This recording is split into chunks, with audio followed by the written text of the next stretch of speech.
Jamais les pays européens n'ont pris conscience avec une telle acuité du fait qu'ils ne pouvaient plus s'abstraire des désordres géopolitiques qui les entourent. La crise des migrants, les attentats ont changé la donne.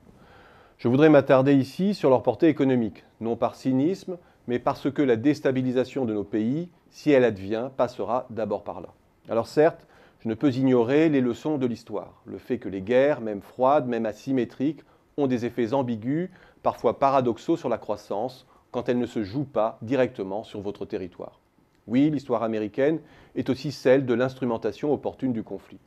1. Les désordres du monde, lorsqu'ils ne vous coupent pas de vos ressources essentielles, peuvent créer des opportunités de commerce, comme ce fut le cas des États-Unis au début des deux grands conflits mondiaux. 2. Oui, les dépenses militaires peuvent bien produire des effets keynésiens à court terme et même être utilisées à des fins contracycliques. Même dans la période récente où l'on sait que la consommation publique a joué un rôle non négligeable dans la résilience américaine après les attentats de 2001.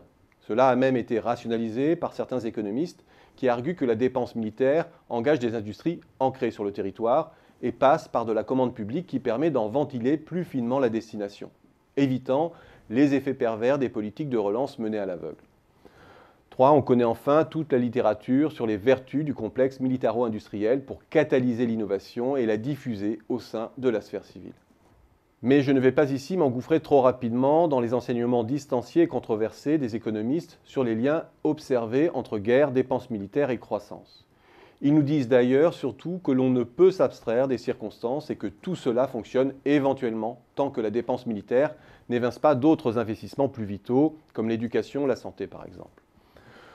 Ce serait une erreur de surcroît de vouloir transposer cela à l'Europe. Cette dernière a certes baissé la garde en matière de défense, moins du fait de la crise, contrairement à ce qui est dit, que de la clôture de l'épisode de la guerre froide, partant, quoi qu'il en soit, de niveaux historiquement et structurellement faibles. Alors certainement, 1, 2 ou 3 dixièmes de points de PIB seront engagés à proportion du terrain perdu depuis 20 ans. Cela fera une petite brèche dans la rigueur, rien de plus. Cela ne nous fera pas basculer dans un paradigme militaro-industriel à l'américaine. Cela ne compensera sûrement pas les effets néfastes de la brutale dégradation de notre actif sécuritaire, essentiel à la vie des affaires dans une Europe déjà attentiste. Ce n'est d'ailleurs pas quelques milliards de plus qui changent la donne sur ce plan. La symétrie du rapport de force, du strict point de vue des moyens entre Daesh et ses belligérants potentiels, est écrasante.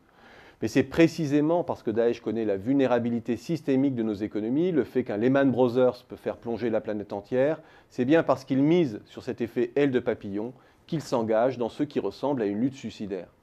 Et c'est bien ce pressentiment qui nous interdit d'appliquer la moindre rationalité économique à ce que l'on observe aujourd'hui.